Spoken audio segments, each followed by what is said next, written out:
Chuck Austen is a fairly controversial figure in comics. He transitioned from pornographic comics into mainstream work, but while I could make a joke about that, sometimes his work wasn't that bad. For example, I really enjoyed his work on the series Exiles, a book that's kinda like Sliders meets the A-Team. I think he and some other writers work a lot better when they're working with characters either of their own creation or that have smaller backstories to them. Which is why it probably wasn't a good idea to hand him a book like X-Men. As such, let's dig into Uncanny X-Men number 423. This cover is awful and it makes no sense. It's a token shot of Wolverine coming out at the camera all badass-like with broken chains behind him. However, while Wolverine is in the issue, at no point is he chained up. Neither are chains featured for that matter. And his outfit is apparently so tight that we can see every sinew of muscle on his body, even in places I didn't realize there were smaller muscles. Oh, and when did Wolvie pick up the anchored goatee? It just makes him look like a thinly disguised villain and certainly not one of the most popular characters in comics.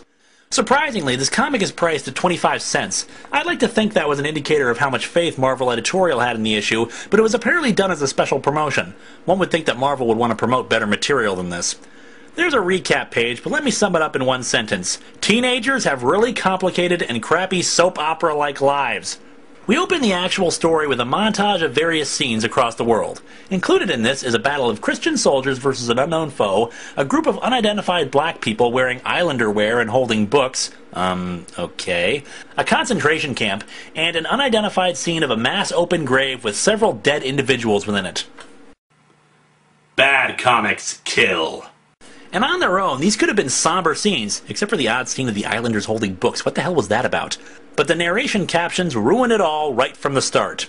More people have died in the name of religion than have ever died of cancer. And we try to cure cancer. Okay, just how many stupid things can I count with just those lines? While it's certainly true that religious fanaticism in one form or another is responsible for countless deaths, trying to compare it to the amount of cancer deaths is not only ludicrous, but offensive.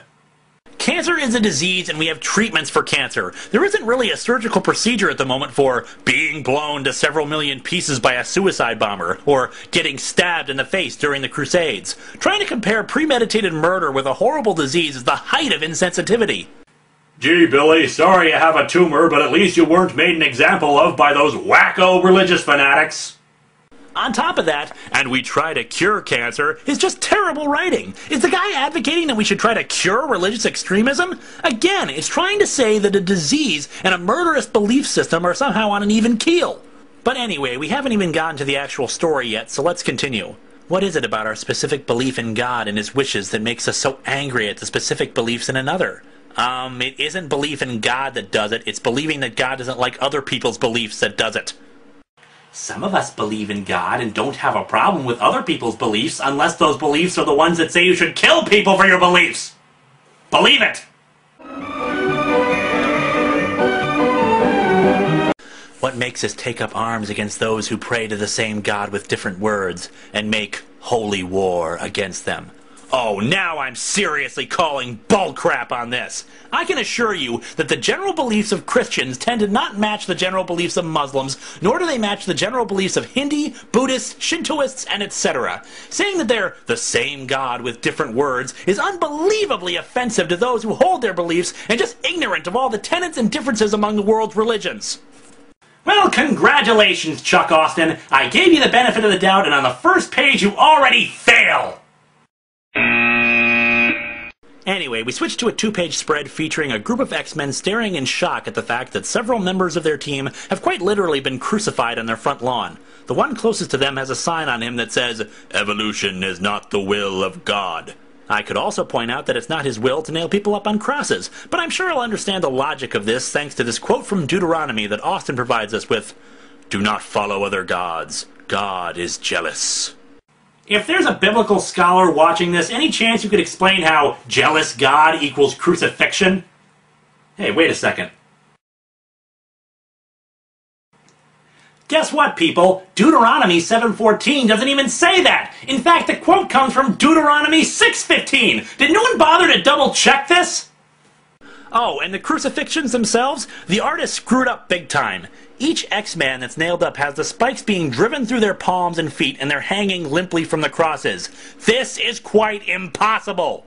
The weight of the body can't be supported just from the palms. It'd rip the hands clean through. The only way this would work is if they had some sort of stool or something for their feet to stand on. Otherwise, the Romans would traditionally either tie the hands around the cross by the wrist or simply stab the nails through the wrists.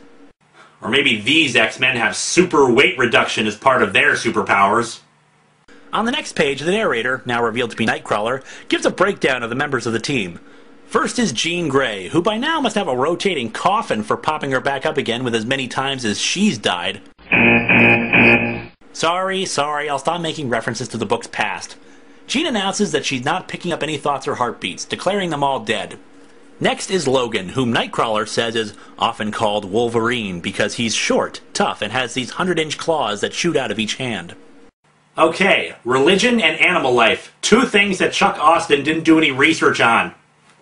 Wolverine yells at the group to get them down as we're introduced to Chamber and Husk. Chamber, according to Nightcrawler, is a walking ad for how mutant gifts can ruin a good jawline. Don't catch the mutant gift, kids, otherwise it'll ruin your jawline! As for Husk, he'd explain her mutant power, but it disturbs me too much. This from a guy who once appeared on a painted cover of a comic butt naked in front of Wolverine without any intended comedy about the situation. For those wondering, Husk's ability is to shed her skin into a different element, which really isn't that disturbing compared to the guy with energy coming out of his mouth or the telepath with a cosmic bird for a soul. Sorry!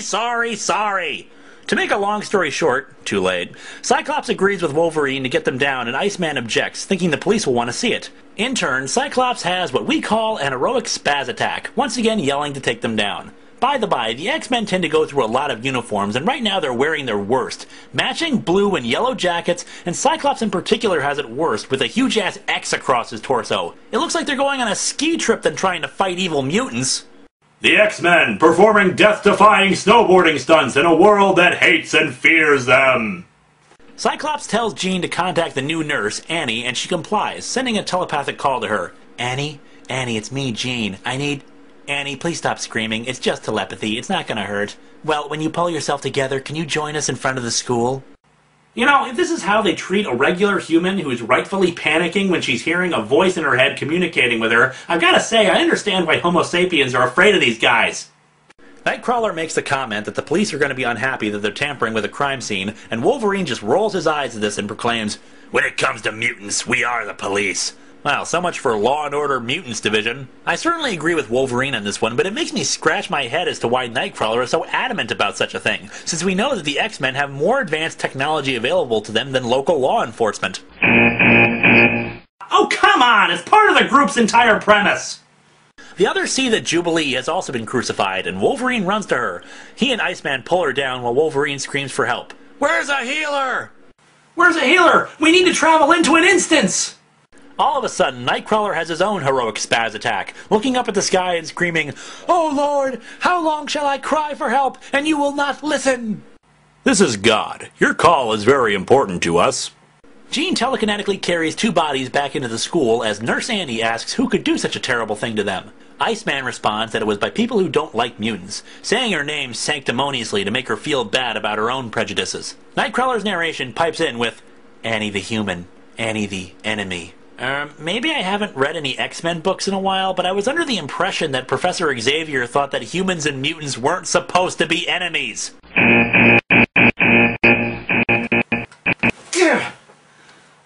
Oh, come on! You were all sick of that joke! Once again being a flip-flopper, Nightcrawler on the next page says in narration, "Don't go there, Bobby," and then spouts off more Bible quotes since, you know, that makes this whole thing more deep. Deeply stupid, mind you, but deep. In the next scene, Angel is lying in the middle of the medical bay with wires hooked up to him and all the dead X-Men. Apparently Angel has healing blood that they hope will bring them back to life. Wolverine, still screaming, asks how long it's going to take. Angel tells him to calm down and reassures Husk that he'll be fine. "You go worry about Jubilee and Angelo. And, you know, the 4 or 5 other dead friends of yours too, perhaps." Cyclops pulls Nightcrawler aside, starting to give him instructions about assembling his squad. Nightcrawler interrupts, saying it's not just his team anymore. Cyclops states, "It is your team, Kurt. You wanted more responsibility and Xavier gave you the second squad. Whether you choose to follow up on the responsibility given to you is your business, but you are the team leader." So, wait, he's the team leader, but he doesn't have to follow up on the responsibility of it if he doesn't want to, and yet you're barking out orders to him to take the responsibility of it.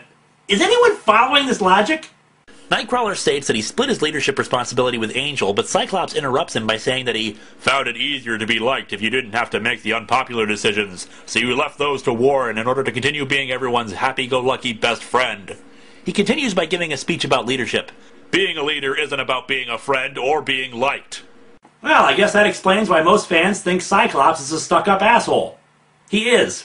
It's about making the right decisions no matter how tough they are, or how unpopular they make you. So get your team in the conference room, and do it now. Look, I agree with Cyclops here, but is now the best time to be giving lectures?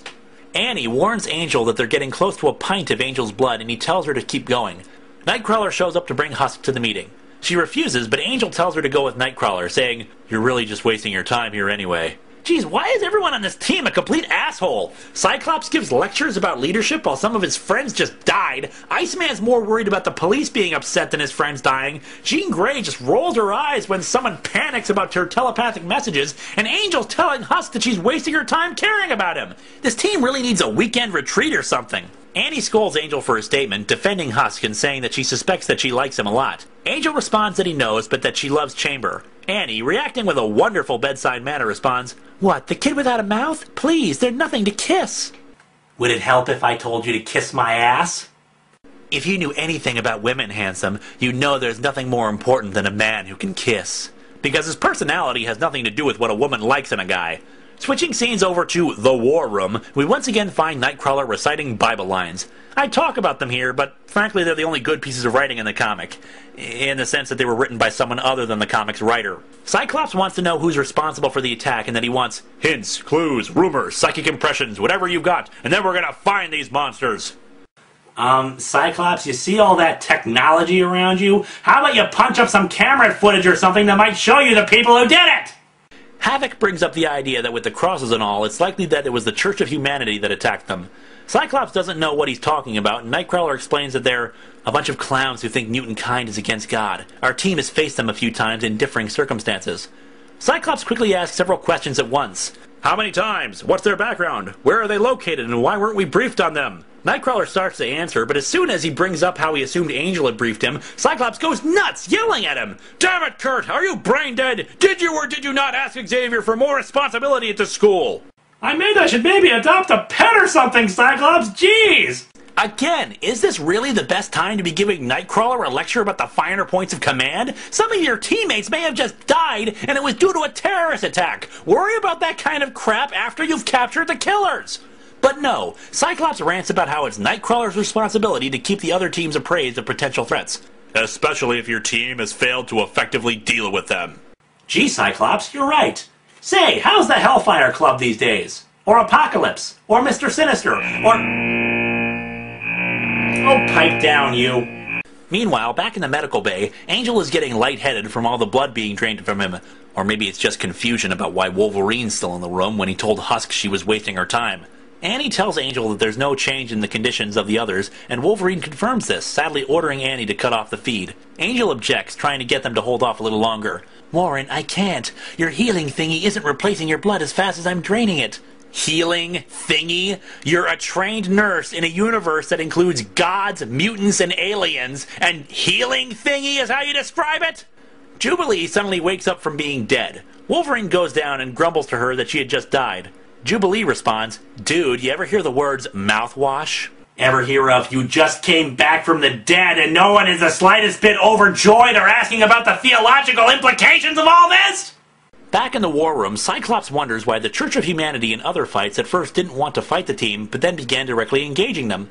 He asks what changed about the circumstances with Nightcrawler specifically. Wait, why Nightcrawler? Sure, he's an important part of a plot point later on, but Cyclops doesn't know that. Nightcrawler says that the only major difference was that he renounced his priesthood. Havoc is shocked to discover that he was a priest, and Nightcrawler wonders why it's so hard to believe. Well, no offense, but look at you, pal. How would that work? Are you talking about being a priest to mutants?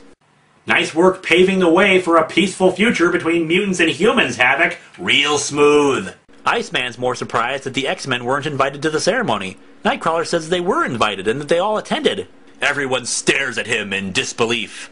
Or rather with apathy, shock, confusion, boredom, and surprise. Back in the infirmary, most of the others who had been dead are getting up.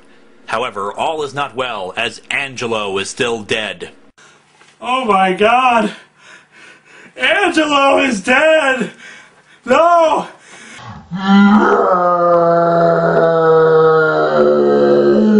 Why, cruel world? Why did you have... Wait, who's Angelo? For some reason, we have a single panel of Nightcrawler holding his head as Havoc asks him what the church could gain by making him think he was a priest, with Nightcrawler answering that he doesn't know. The scene switches to St. Michael's Church in Brooklyn, and from the looks of the page, the X-Men landed the Blackbird right in the middle of the flippin' street. Nightcrawler explains that this was the place where he thought he was doing his priestly duties under a man named Father Whitney. It was also where he remembers his ordination ceremony taking place. The others confirm that they don't recall ever being there, and Jean informs us that there is some psychic residue of someone tampering with your mind, Kurt. Oh gee, thanks Jean for telling us this rather useful bit of information now! Honestly, would it have been that difficult to clue Nightcrawler into the fact that it was likely his brain was getting screwed around with? The X-Men being complete and utter jerks in a world that rightfully hates and fears them!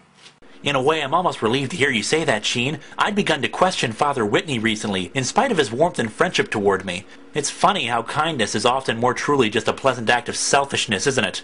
Wow, real deep, Kurt. Oh, I get it. That's why everyone here is a jerk. Kindness equals selfishness. And using the law of inverses, being an asshole equals altruism.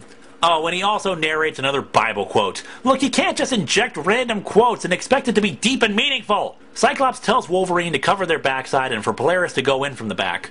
Let's see. Guy who can regenerate from any injury and girl who can control metal, like, you know, the stuff that tends to be in a lot of churches, can cool their heels while a group that isn't exactly indestructible goes headfirst into an unknown area with the potential of multiple engagements against forces that can tamper psychically with your brain. Remind me again why Cyclops is the leader? Oh yeah, he has to make those unpopular but necessary moves that nobody else likes to do. Maybe they're so unpopular because they're downright stupid! In any case, the group enters and finds the church empty.